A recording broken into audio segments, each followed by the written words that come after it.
नमस्कार दोस्तों, स्वागत है आपका एकमात्र समस्या सीरीज के भाग 4 में।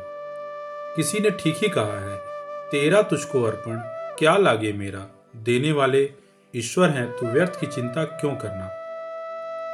चलिए आज समझते हैं गीता हमें क्यों समझ में नहीं आती है।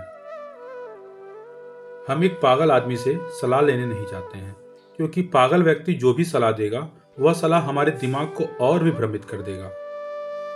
आइए इसे समझते हैं एक स्टोरी के माध्यम से। एक राजा था, उसका एक मंत्री था जो पागल हो गया था। और जो मंत्री होते हैं वो अक्सर पागल ही होते हैं। सच तो यह है, जो पागल नहीं होते वो कभी मंत्री हो ही नहीं पाते। राजा का मंत्री पागल हो गया था। राजा सोया हुआ था। उस मंत्री ने जाकर सोए हुए राजा को चूम लिया। राजा घबरा कर उठा और उसने बोला कि ये तुम क्या कर रहे हो। इसकी सजा सिवाय मौत के और कुछ भी नहीं हो सकती है। मुझे चूमने का साहस तुमने कैसे किया। उस मंत्री ने कहा, माफ करें, मैं तो समझा कि महारानी सो रही हैं। मैं महारानी को समझ के आपको चूम लिया। उत्तर सुनते ही राजा हैरान हो गया। वह बोला, निश्चित ही तुम्हारा दिमाग खराब हो गया है, क्योंकि तुमने जो अपराध किया है और उस अपराध से बचने के लिए तुम जो दलील दे रहे हो वह और भी बड़ा अपराध है।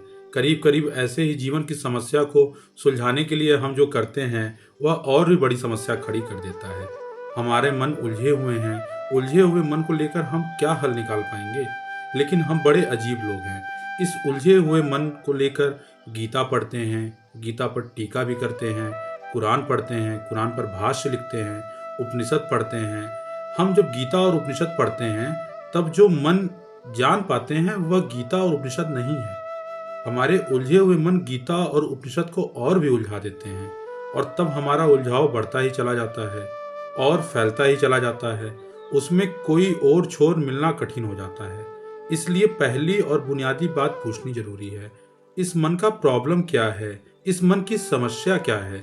सबसे पहली बात वह यह हमारे भीतर जो ये आकांक्षा और दौड़ होती है कि हम भर लें अपने आप को, फुलफिलमेंट की, पूर्णता की, पा लेने की, कुछ हो जाने की। यह दौड़ इसलिए पैदा होती है कि हमें एहसास होता है कि भीतर हम खाली हैं, भीतर अभाव है, भीतर एम्प्टीनेंस है, भीतर कुछ भी नहीं है।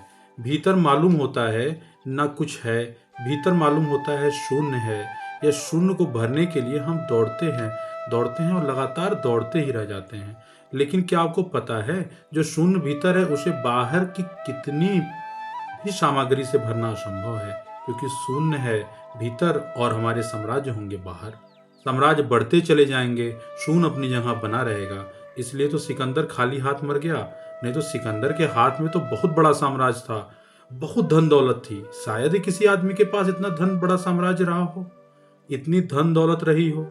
खाली हाथ क्यों मरता है आदमी, कभी ये किसी ने सोचा है? यह खाली हाथ किस बात की सूचना है? कभी आप बैठ के सोचे हैं इस बात को? यह सूचना है कि भीतर जो खालीपन है वह नहीं भरा जा सकता है। बाहर सब इकट्ठा हो गया है, लेकिन नहीं, भीतर कुछ भी नहीं पहुंच सका है। कौन सी चीज भीतर पहुंच सकती है? क्या कभी आपने सोचा है? बाहर की कोई भी चीज भीतर नहीं पहुंच सकती। बाहर के मित्र बाहर हैं, बाहर की संपदा बाहर है, बाहर का धन बाहर ही, बाहर की यश प्रतिष्ठा सब बाहर है। और भीतर हूं मैं, केवल मैं। मेरे अतिरिक्त मेरे भीतर कोई भी नहीं है। मेरा होना ही भीतर, मेरा भीतर है, मेरी बीइंग है। मेरा मेरा आंतरिक शून्य है, मेरी आंतरिक रिक्तता है।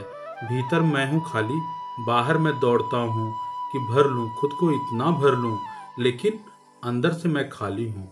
बहुत इकट्ठा कर लेते हैं दौड़ दौड़ कर, लेकिन जब आँख उठाकर देखते हैं तो पाते हैं भीतर तो सब कुछ खाली है। दौड़ तो व्यर्थ गई। दौड़ इसलिए व्यर्थ गई कि जिस दिशा में शून्यता थी उसके विपरीत दिशा में हमने श्रम किया। दौड़ इसलिए खाली गई कि जहाँ गड्ढा था वहाँ तो हमने नहीं भरा, हमने ढेर कहीं और लगाए। गड्ढा गड्ढा बना रहा और ढेर बड़े बड़े हो गए, लेकिन गड्ढा नहीं मिटा।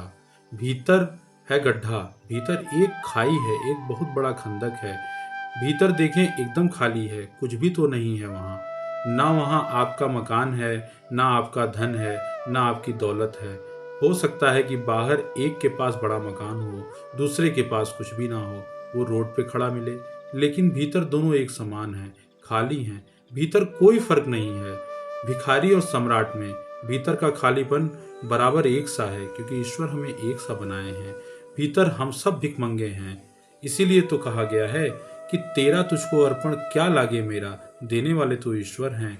हम सब ईश्वर द्वारा भेजे गए हैं, इसलिए खुद को खुद खुशनसीब समझिए एवं यथाशक्ति सबकी मदद करिए एवं स्वयं भी खुश रहिए, तो व्यर्थ की चिंता आपके दिमाग में रहेगी ही नहीं। आपको वीडियो कैसी लगी हमें कमेंट करके बताइए और अपने दोस्तों के साथ भी शेयर कीजिए कि जिससे वो इस वीडियो से लाभ उठा सकें और अपने मन को शांत कर सकें। किसी दिन हम एक वीडियो बनाएंगे कि जो हम पूजा पाठ करते हैं उसका फल हमें क्यों नहीं मिलता है, और पूजा पाठ करते हैं हम थक जाते हैं, बाद में कहते हैं कि ईश्वर हमें मनचाहा फल नहीं दे रहे हैं। इसके बारे में भी एक दिन वीडियो हम बनाएंगे विस्तृत में।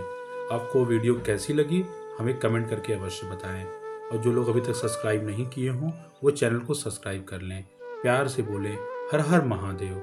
बहुत बहुत धन्यवाद। नमस्कार।